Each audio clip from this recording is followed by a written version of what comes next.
Senator boats have been around since 1996. At the captain's disposal, we have two Senator RH 770s, skippered by two of the best fishers in this neck of the woods. Right now, we're at Tirawa Lodge in Marlborough Sounds, which is located right at the top of New Zealand's South Island. This is seriously stunning country.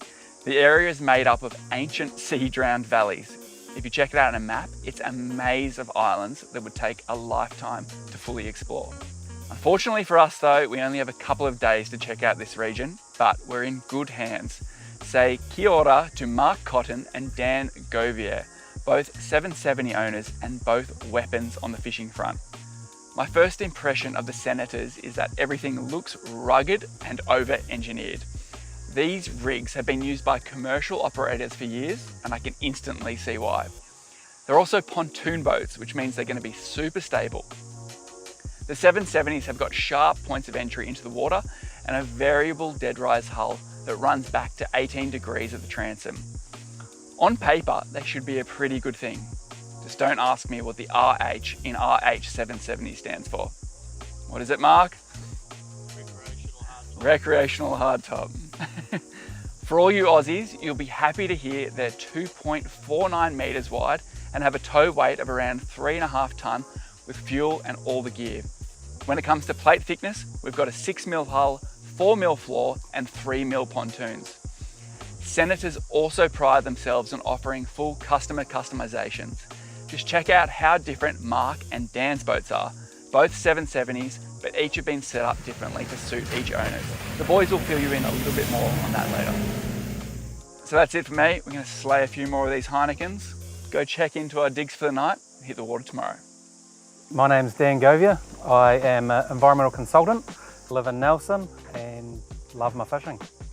My name's Mark Cotton, a retail manager at a little local dive and fishing shop in Nelson called the Big Blue Dive and Fish. My second Senator, I had the 650 before this, and that was a fraternal twin with Dan. So me and Dan got two completely different 650s at the same time.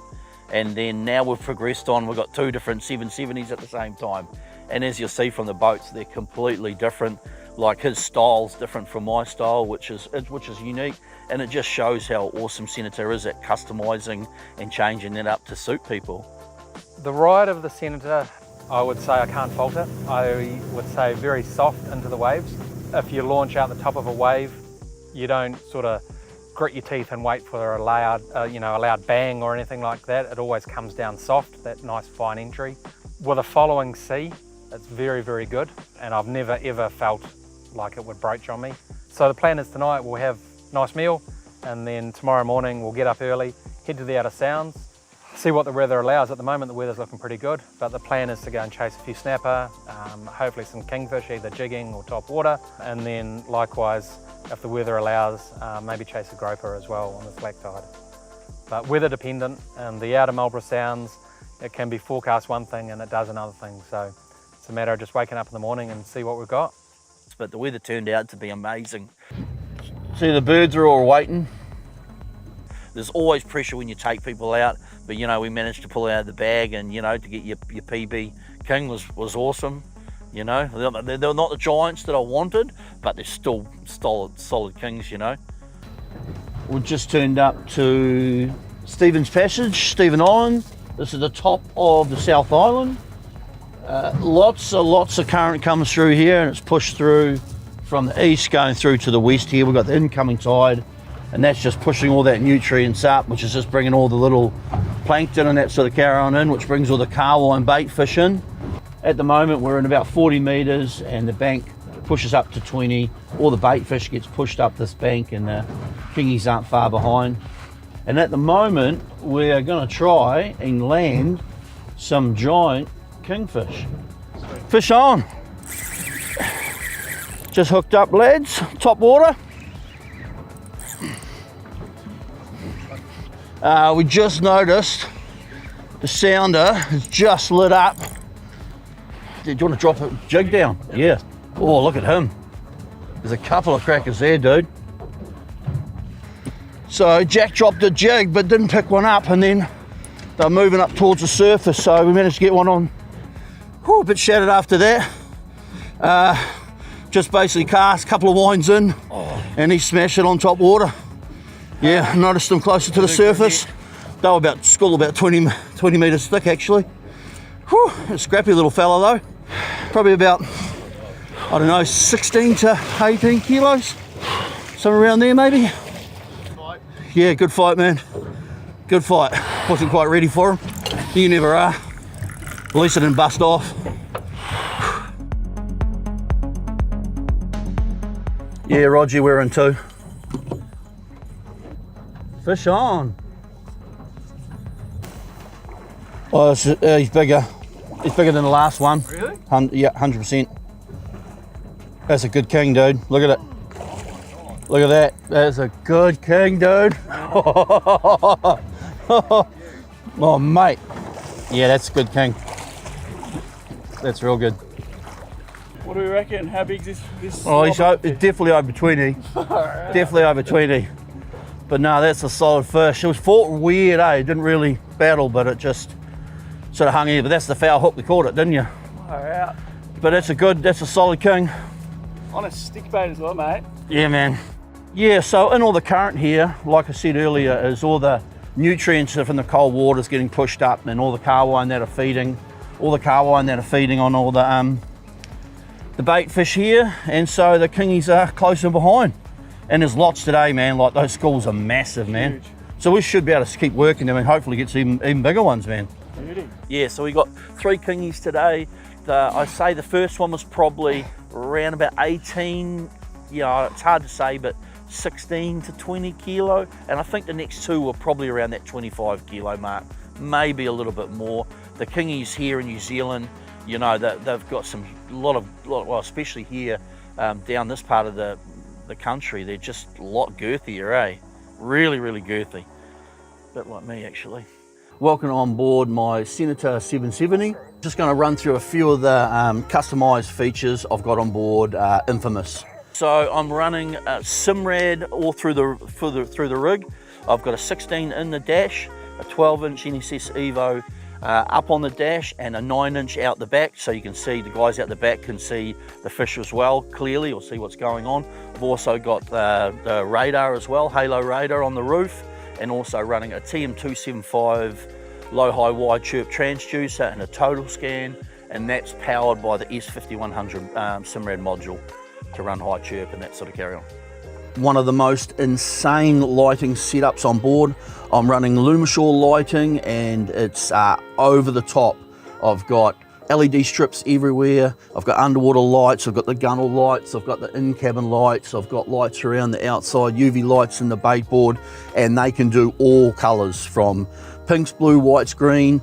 And I like it that way because when I'm squid fishing, I can put white underwater lights on. When I want to scare sharks away at night because they're around the boat, I'll put the blue on. If I want to track bait fish, I can put green on. So having the different lights and changing them sets the mood, and adding a bit of music at 400,000 decibels actually makes it pretty cool on board. So the design process for a long time, I really wanted a boat that would work for me with the amount of tackle and the amount of different style of fishing I do. I've got so many tackle trays that I wanted to consolidate it into one and have it all in the boat ready to go all the time for whatever species we're targeting. So that's where I designed all the custom drawers to suit the Shimano tackle trays. They'd all slot in there perfectly, and then basically, just customize it all so it would work for my style of fishing, and it was also really simple and really practical as well. For me, I love fitting out boats, customising them to how they best suit my fishing, what gets the best out of the boat for me. And each boat I've had, I've improved on and learned on, and I think I'm pretty close with what I've got now. Welcome aboard my Senator boats, RH770 Aqua Desiac. Just going to do a bit of a run through on some of the custom features that I've put into this boat, and show it how it improves my fishing. One of the things where it all starts from is a good electronics package. So I'm running a Furuno package. I've got a 19-inch in the dash of the boat, and then a 12-inch bracket mounted up on top of the dash. I like to have 2 screens running so that I can have one with my sounder dedicated to the sounder, and then one also with the chart plotter on it as well. So we've got the 1 kilowatt TM275 transducer, so that's for my deep dropping. We're also running the DFF 3D triple beam transducer as well. With the multi-beam transducer, what it does is it shows a swath underneath the boat at 120 degrees, so 40 degrees below, 40 degrees to port, 40 degrees to starboard. So anything that is within that zone below the boat, you can see them. Once you see a school of fish out to the side of the boat, you can touch a screen, go to, and it shows up on your chart plotter out to the side. So yeah, the fish just don't stand a chance these days when you've got good electronics on board. So we've got a Califont on board that gives us hot water. I've got a 150 litre fuel tank under the front hold in the cabin. So we can fill that up and that'll last us for a couple of days. We've got a hot shower on board as well. But with the hot water, we can fill up the sink, wash our dishes, clean them, dry them down. I've got a little serving tray beside it, which put them on to drain, and then we're all ready for the next morning. The other thing is, you know, is that classic story that you can never have enough rods. The other thing is having enough rod holders. So we've actually got 53 rod holders. I've got 23 up top, 10 on each gunnels, 10 on each pockets there, and 10 across the back. So she can hold just about every rod under the sun. So on the front of the boat, we've got a 87-inch Tarova Minn Kota. I've got a lithium battery underneath to keep the weight down. So I've got a 36 volt single battery. It only weighs 38 kilos, so it saves me basically about 70 kilos in running AGM batteries deep cycle. So it means I can have one battery with it mounted, got a customized mount down low and central, and it doesn't alter the behavior of the boat. From there, basically I've got my custom bait board there, and as you've seen from the bait board, it's kind of a really different bait board. I mean, I like it just sort of wide and basic with the pockets to put all the bits and pieces. And then I've got a drawer in there as well. That's got a blue light. I've got the white LEDs at night as well. And then I've got that UV strip in there. And that UV strip's really good for supercharging the bottom bangers, my custom lures, and also all the Shimano glow lures for low light or night fishing and that sort of carry on. And then out the back, yeah, I've got a full walk-through transom with the live bait well, and then a little bin that stores underneath, and I've got tuna tubes on the left-hand side. I haven't gone with the walk-through transom purely because most of the time we're fishing in such shit weather that we're backing into it, and having a stable platform with those big kings, you know, like you experienced, the power in those things are ridiculous. So I found the slide-in doors were really uncomfortable to play a fish against, but now with Dad too, so now probably I would go with a walk-through transom, just purely for getting in and out of, just making life way easier. Powering the boat with a Yamaha F300, got the Helmmaster fitted as well. It's the V6 motor, heaps of power, pushes along real nicely, it gets up and goes, you know, good for the bar crossings. The other feature right on the very bow beside the Minn Kota is a boarding ladder. That's great for getting on and off the beaches. The Senators have got quite a high bow on them. So when you're trying to get on and off a beach or where there's no jetty at a boat ramp, makes it very hard, whereas that boarding ladder is nice and easy. So a lot of my fishing is either at night, either in the morning before light or after dark. So I'm going and coming in the dark generally. Got a lot of lights on the boat, underwater lights from the back, and then lights on the back transom, over the side, back floodlights, front spotlights, and the FLIR camera as well. So that's all set up for my night fishing and travelling in the dark. So I've got a FLIR camera, which is the infrared camera running through the Marlborough sounder. So coming and going, that's great, especially if there's anyone out there without lights, etc. So that's another peace of mind. Oh, who's got the better boat? Tough question. I'd be lying if I didn't say me, and I'm sure that'll be the same answer that Mark gives as well. The boats are very similar in terms of the hull. Well, they are exactly the same hull, but when you look at them, they couldn't be further apart. They're almost chalk and cheese, right down to the motor. The motors are different colours, the wraps are completely different colours, it's got different electronics package on board. But that's the great thing that Senator boats do. They accommodate to what you need and how you use them. And I think we both show here how we use our boats quite differently. And you know, I've got a few extra home comforts on board for the family. Helps me get it over the line with the wife to have flush toilet and running water and all of that. But you know, you can't fault any boat. They're both beautiful boats. Every boat Senator builds is fantastic, and yeah, Every boat is good, they're just different, that's all.